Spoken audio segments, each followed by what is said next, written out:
We love to do a procedure here called a MILR, and we call it a minimally invasive lesion removal. So the reason we call it that is just because it's a way to convey to patients exactly what we're doing that's very clear, that the purpose of the procedure that we're recommending is putting in a probe inside the breast tissue and very gently, without hurting the surrounding tissue with minimally invasive technique, we get to go in and we remove an entire lesion purposefully. And we're watching it as we're doing it, and we're looking around to make sure that we don't see any remnants left and we haven't left any behind that we know of on purpose. We don't recommend doing this procedure for cancer or things that look like cancer or that have been documented to be cancer.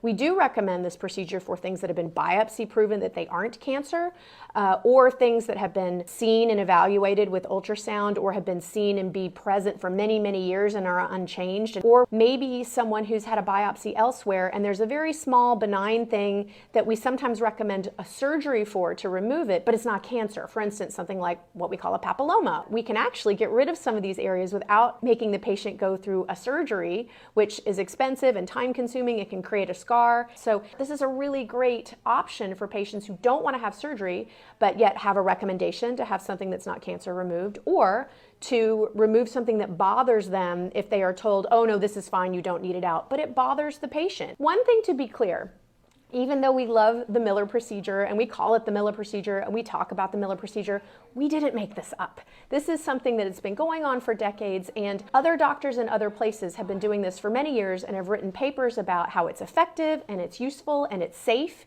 And some of the other names that this procedure can be done is vacuum-assisted biopsy or vacuum-assisted excision, where again, they're using essentially the same type of probe, where it's a larger device that's about the size of a drinking straw, where a little door opens up and then you can take sequential bites of an area over and over again, and the tissue is pulled away into a little chamber so that the tissue is taken away while you're sort of slowly removing the area that you're trying to address. So just to be clear, we didn't make this up.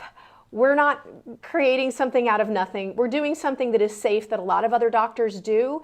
And sometimes people ask, why don't more doctors, especially in the United States, offer this procedure? So that's a really good question. I think we'll get to that next.